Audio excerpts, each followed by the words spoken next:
કેમ છો મજામાં? ફરીથી એક નવા વ્લોગમાં સ્વાગત છે. જય માતા બધાને. ને કાલ આપણે સુબી લગાડતા રાતે કૃષ્ણની એટલે ગાડી દીધી છે. હાજે લગાડી દીધી પણ હાજે દેખાડવાનું તેમ નતો તેવું છે ભાઈ. આવી રીતથી લાગે છે આ સુબી પાણીયાર ઉપર ટીંગાડી છે આમ ને અમારા આદમી ભાઈને અત્યારમાં ખાટલા ઉપાડી લીધા છે. ઉપા ફેરવે છે પાડીઓની એક પાડીને ફેરવી છે ને એક પાડીને બાકી છે ને ઓલા બે નજીક કરે છે પીસી વાગા કેટલા જવા આમ તમને દેખાડી દો. હા નજીક જીંદો 7:30 થઈ જાવ હજી તો પીસી કરે છે. અમારા આદિભાઈને પૂછીએ શું કામ કરવાનું છે તમારા આદિભાઈ? હે કેમ કાંઈ નહીં? અત્યારમાં જો સ્ટેટસ કોકના સ્ટેટસ ચડાવે ને કોકના બર્થડે હોય તો બર્થડે વિશ કરે ને એવું કરે છે. ને મમ્મીની શાક બનાવે છે અત્યારમાં શાક ને રોટલા મમ્મીને હોય એક કામ સવારમાં મમ્મીને કરવાનું હોય સાડે બેનને કરવાનું હોય તો શાક મૂકી દીધું છે. વાહ શાક શેડવી હતું નાખ્યું ભાઈ તો આવડા મોટા તપેલામ કેમ મૂક્યું? તપેલામ ભાઈ પાટિયા કરતા તપેલામ ચડે પાટિયામાં હોરી મોડું થાય એવું હે ભાઈ. તો નનકું તપેલ લેવું છે ભાઈ. તપેલામ શાક કરે તો તપેલું લેવું છે. પાણી ઊનું છે ને આજ તો હંધાય બોલું જાકીટ ને જર્સી ને એવું પહેરીને બેઠા કા બે ઠાર છે એવું લાગે આમ બુધુરી એમ કે છે ભાઈ. હા ભાઈ જો એમ કે મમ્મી જો પપ્પા અત્યારમાં નિર્ણય કરે છે. તમારે વાહિંદુ કરવાનું છે કે નહીં કરવાનું? વાહ વાહ અમારા શેરુભાઈ ને નજીક કોઈ ફેરવાની તો આ હવે તમે વિડીયોમાં બનાવો. તો કારખાને ઘરે આવી જશે બપોરે કાંઈ ઉતારવાનું કાંઈ સમય નહોતો રહ્યો વિડીયો અને અમારે હજી પાડીઓ ને એવું બાંધ્યું છે. શેરુભાઈ જવા આમ રમત કરે છે. હજી પાડીઓને ફેરવાનું બાકી છે. બે પાડીઓ બહાર બાંધી છે કેમ કે પપ્પા કામમાં વ્યા જશે તારે એટલે તો ફેરવી નાખે. અમારા આદિભાઈ તો આવતા હવે જાકેટ ચડાવે કેમ કે હમણાંથી કે પવન બહુ પડે છે. પવન અત્યારે નીકળી ગયો છે અને મમ્મી કરે છે કંઈક બનાવે છે. શું બનાવે એ નેર આવી ને એમ કે પાણી આવી ગયું એટલે અમારા હાર્દિકભાઈની હું જમવાનું બનાવે નહીં તમને દેખાડી આજ તો હું બનાવે. આમાં દૂધ છે આદિભાઈ છા મેકો જવા દૂધનો વ્હાઈટ કોફી રસે ને મમ્મી કંઈક બનાવે. શું બનાવો મમ્મી? ઓળો હાલો આજ ઓળાની રેસીપી બા મમ્મી કહે શું છે મમ્મી ઓળાની રેસીપીમાં? યાદ મમ્મી જો ઓળા રેસીપી બનાવે છે કા મમ્મી? દહીંમાં રેસીપી બનાવે મારી મમ્મી છે પણ અમે છે કે પ્રેમથી તમે એમ કહેતા ડોહીમાં કીધા કરે ને એવું ને ભાઈ. આમ મજા મસ્તી હા એને હાટું સાફ કર્યું ભાઈ. મસ્તી કરતા હોય મમ્મી અરે મસ્તી કરવાની કોને ન મજા આવે? અમારે તો મસ્તી મમ્મી કરે આરે ઘડી બાંગુ નાચી ઘડી બાજી હેડ ખાઈ થઈ જાય. મમ્મી અરે મસ્તી ક્યારેક ક્યારેક કરતા હોય. ઓળામાં જો હું શું નાખવાનું છે ઓળામાં? વઘાણી લેતા હો તો નીનું બેન આલ્યો નહીં અમે જાય આજ તમને ઓળાની રેસીપી મમ્મી કીધે છે ને આમ વઘાણીને વાટકી છે બેન લેવા મેકલીએ છીએ તો નાખી દીધું. શું નાખ્યું? રાય નાખી ભાઈ. તો હાલો આજ ઓળાની રેસીપી તમને દેખાડી બેનને ભાવતો નહીં અને તોય અમારે મમ્મી બનાવે ઓળાની રેસીપી. શાક તો કર્યું જો જાય છે લેવા. હા દાણા ને વટાણા ને એટલે કર્યું છે તો મમ્મી આ રેસીપી તમને કી દે રેસીપી તમે ઓળો કેમ બનાવી ને કા મમ્મી એવું નાખ્યું? રાય નાખે રાય.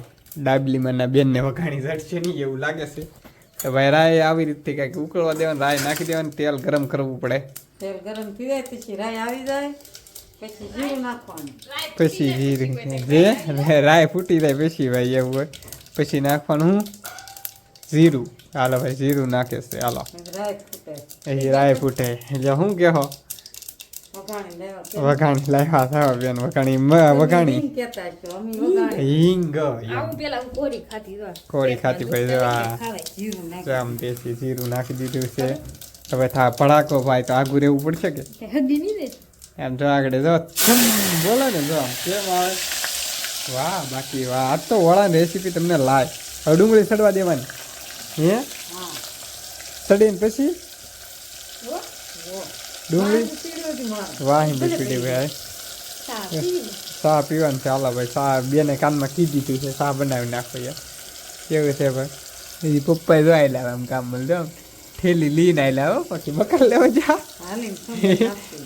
બકાલ લેવા જા ભાઈ.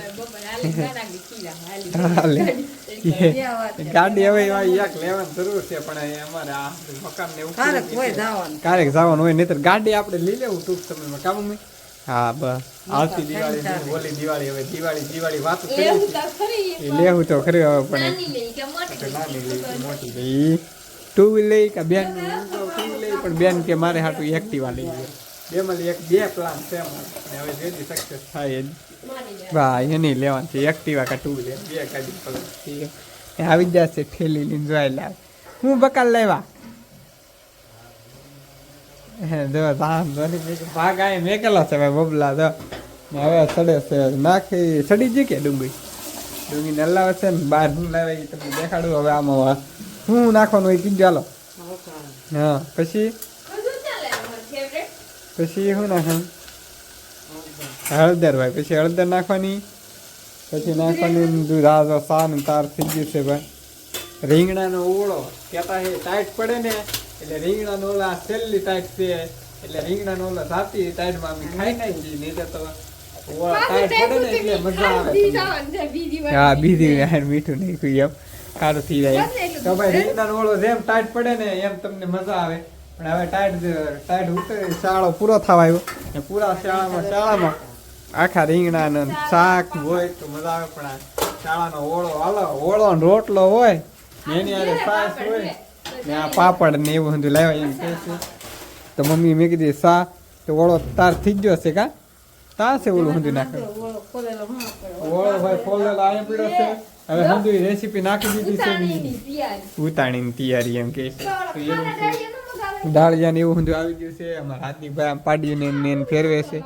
ને આમ બધું કામ કરે છે હાર્દિકભાઈ પાડી ફેરવતા ઉપા પાડી ફેરવા વ્યા જશે કેમ કે વસાડ ઉકળી ગયું અમારે એવું છે ને આમ જો મમ્મી અમારી બેન જો હું ખાય ખજૂર ને ડાળિયા ભાઈ ખજૂર ડાળિયા કેમ કે કોને ભાવે કીધું આ ખજૂર ને દાળિયા મમ્મી બનાવે છે ઓળો તો પૂરો ખાવા એવો ઓળો બની ગયો છે બની ગયો કે હા જો ભાઈ રીંગણો નાખી દીધું ભરતું કહેવાય ગુજરાતી ભાષામાં કહેવાય રીંગણાનો ઓળો અલગ અલગ નામની બોલાવે મેં ખજૂર ખાધો હે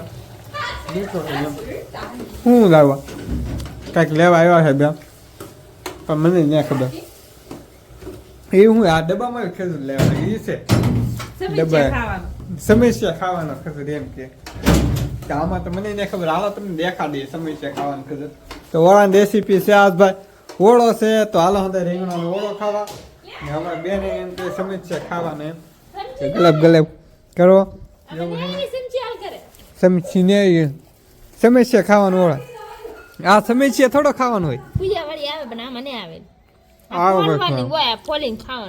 ફોલીને ખાવાનું હોય પણ અમે હે કે ડાયરેક્ટ ખાઈને ખારડા ને એવું પાછળવાનું છે આજ તો રીંગણાનો ઓળો જમવાનું છે ને પાપડ છે ને સાસ ને રોટલો આજનો વિડીયો જો તમને ગમે તો લાઈક શેર સબસ્ક્રાઈબ કરવાનું ભૂલતા નહીં મળે કારણ બધાને જય માતાજીને બાય બાય.